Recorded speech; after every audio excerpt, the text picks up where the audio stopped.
Most of President Trump's tariffs could soon be on hold after a ruling yesterday by a three-judge panel at the Court of International Trade. They ruled unanimously that the president has overstepped his authority in his trade war.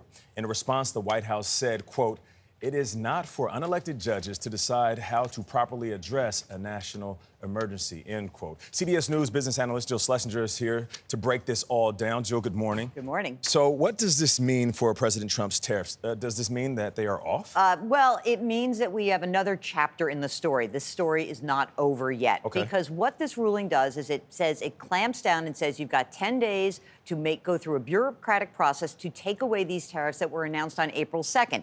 Now, those were the broad 10% that went up to 145%. Other tariffs on steel, aluminum, and cars, those were done under a different law, and those remain in place.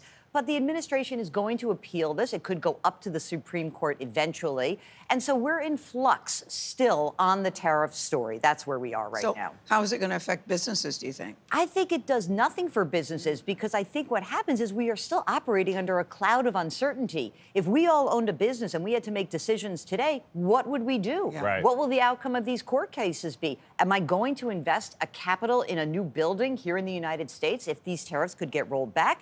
And am I going to hire? You know, yesterday we had the release of the minutes from the last Federal Reserve meeting. And officials at the Fed are worried that this uncertainty around tariffs could lead to a rise in inflation, in the inflation rate, and also slow down the economy. So I think that until we have more certainty about either deals or the rollback of some of these tariffs, businesses are stuck. It is as clear as mud, as they say. This is so complicated. It's an octopus turned into a tree. All right, what about consumers and investors? You know, it was funny because someone said to me, "Oh my God, is this great? Then now I can go buy a car and it'll be cheaper." No, not necessarily. Prices are not going down for consumers. Again, we don't have clarity. From the investor side, there's been a fascinating trend that's gone on, which is I think a lot of investors are looking past tariffs. You know, there is a trade acronym going around Wall Street, and it must be driving the president crazy. It's called the taco trade. Have you heard of it? No. Nope. Trump always chickens out. Oh. And this actual acronym is the position that many traders are taking. They are saying he will roll back these tariffs when the bond market moves against him, when the stock market moves against him.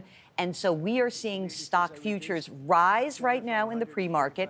But what is clear is investors believe the tariff story is in the rearview mirror. We don't know if they're right yet. We just know that that's what they think. Never heard that phrase. Taco trade. Yeah. Always chickens out. I hope Oh. Trump doesn't hear about that. Yes. He knows about it. It's from a Financial Times columnist. All right, Jill Schlesinger, thank you very much.